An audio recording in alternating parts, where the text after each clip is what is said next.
The wounds that make us whole, how trauma transforms into our greatest strength. Good morning.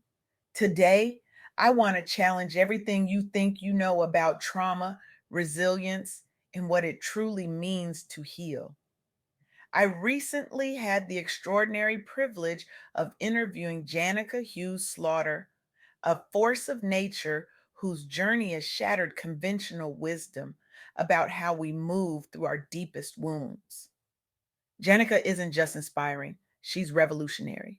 Her work has created ripples of transformation that have touched thousands of lives, particularly within the Black professional community.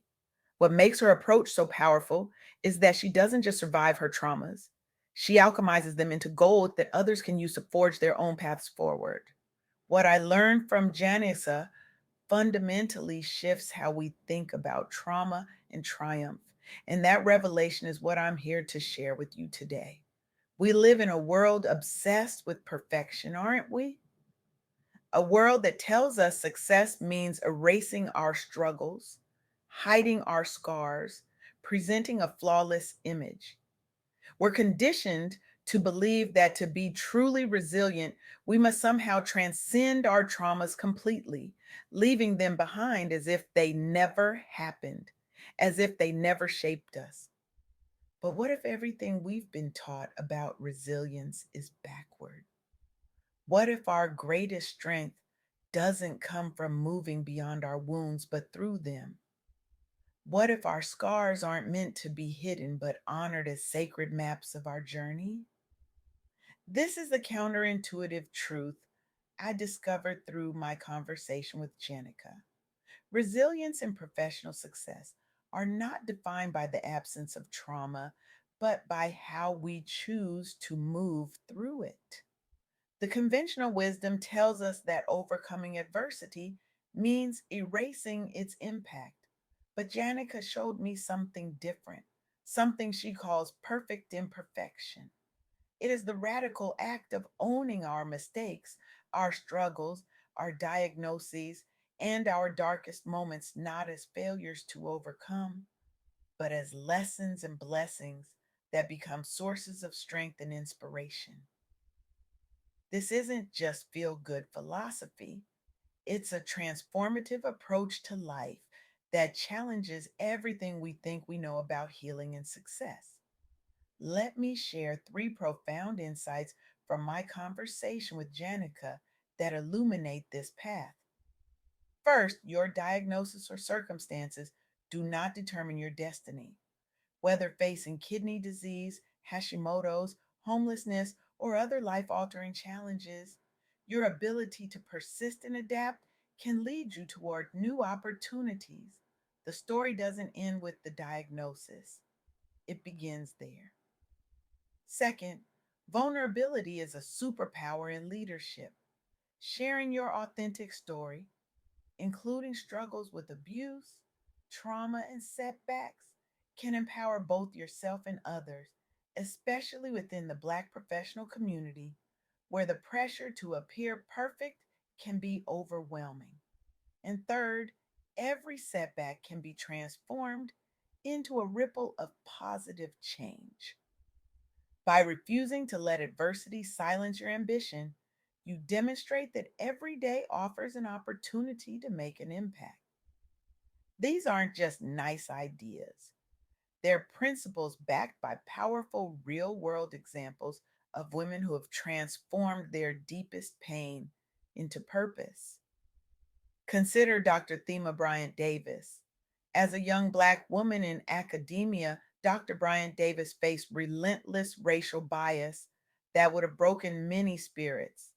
While building her career as a clinical psychologist, specializing in trauma recovery, she also endured profound family loss that shook the foundations of her world. But here's what's remarkable about Dr. Bryant Davis. She didn't compartmentalize these experiences or try to overcome them in the traditional sense. Instead, she wove them into the very fabric of her work.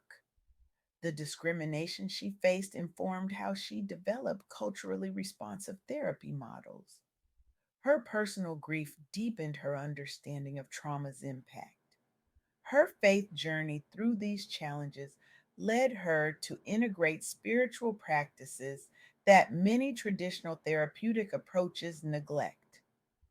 Today, Dr. Brian Davis serves as president of the American Psychological Association, the highest position in her field.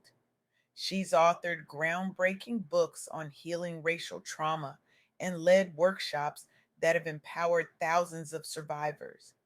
But her true impact goes beyond these impressive credentials. By sharing her own journey through discrimination and adversity, she's given countless professionals across industries the tools to build resilience rooted in cultural identity and authentic self expression. This is what happens when we embrace our perfect imperfection. Or consider Rachel Cargill, whose personal journey includes surviving abusive relationships while navigating higher education as a single mother. Many would have kept these experiences private, especially while building a professional reputation. But Cargill recognized that her story reflected a systemic reality: the profound gaps in mental health resources for Black women experiencing abuse and financial hardship. Rather than compartmentalizing this experience or hiding it away, she channeled it into founding the Loveland Foundation, creating funding initiatives that provide free therapy sessions nationwide for Black women and girls impacted by violence and homelessness. Since 2018, the Loveland Foundation has distributed over $5 million toward therapy grants. But more importantly, it has fundamentally shifted the national dialogue about self care from luxury to necessity, especially for professionals facing compounded stressors. Cargill's willingness to transform her personal trauma into systemic change has created a lifeline for women who previously had nowhere to turn. And then there's Kamisha Jones, a social worker whose path took a devastating turn after college when she lost stable housing due partly to medical costs related to thyroid disorder and kidney complications. While battling depression exacerbated by chronic illness and housing instability, Jones could have focused solely on her own survival. Many would have. Instead, she founded the Sista Afia Community Mental Wellness Center, providing sliding scale group counseling and workshops focused on holistic healing, including creative expression, alongside traditional talk therapy. Since 2017, they have treated hundreds annually using peer led support circles that reduce isolation and stigma around mental illness. Jones grew her nonprofit into Chicago's largest wellness hub centering lived experience expertise, setting new standards nationally for how grassroots organizations led by us for us can drive lasting change across both entrepreneurial and professional spheres. What these stories share, what Janyca Hughes-Slaughter's journey exemplifies, is a profound inversion of how we typically think about trauma and success. They show us that our wounds aren't obstacles to overcome on the path to achievement. They are the very soil from which our greatest contributions grow. This is particularly resonant for Black women professionals who have long been expected to embody the strong Black woman archetype, to carry teams, raise families, hold down households, and support communities without showing vulnerability or fatigue. The pressure to appear perpetually strong and put together creates an impossible standard that denies the very humanity that makes connection possible. What Janica and these remarkable women demonstrate is that there is another way, a soft girl era, if you will, where strength isn't measured by how much you can endure in silence, but by how authentically you can share your journey and create space for others to do the same. This isn't about wallowing in pain or using trauma as an excuse. It's about alchemizing it, transforming it into something precious and powerful that serves not just your healing, but the healing of others. When you embrace your perfect imperfection, something miraculous happens. The very experiences that once made you feel isolated become bridges of connection. The struggles that once seemed meaningless reveal their purpose. The wounds that once felt like weaknesses become well springs of wisdom and compassion. This transformation doesn't happen overnight. It requires courage, the courage to look unflinchingly at your pain, to name it, to honor it, and ultimately to share it in service of something greater than yourself. It requires patience, the understanding that healing isn't linear, that some days will be harder than others, and that's okay. And it requires community, people who can hold space for your truth without trying to fix it, who can witness your journey without judgment, who can remind you of your strength when you forget.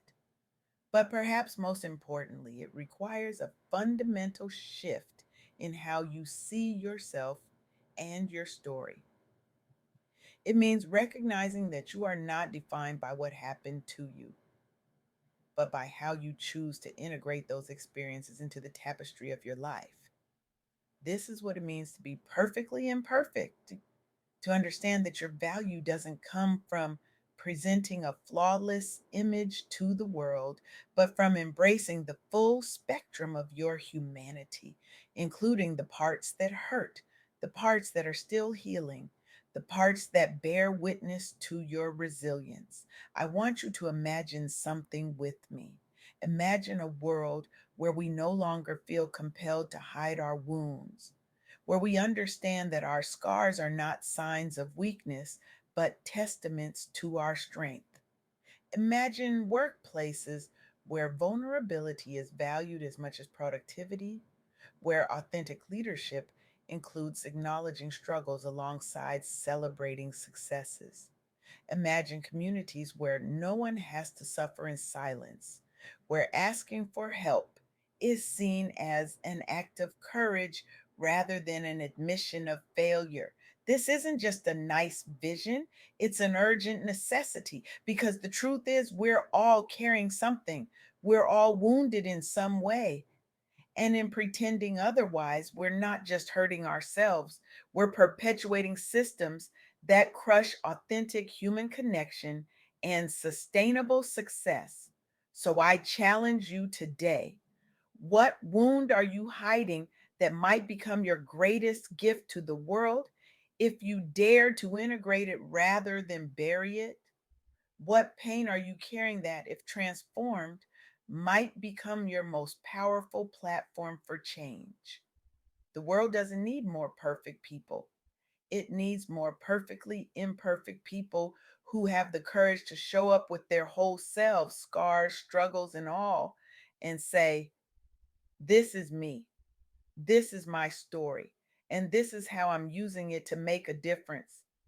How will you turn today's pain into tomorrow's power? And what ripple effect will your courage create in someone else's timeline?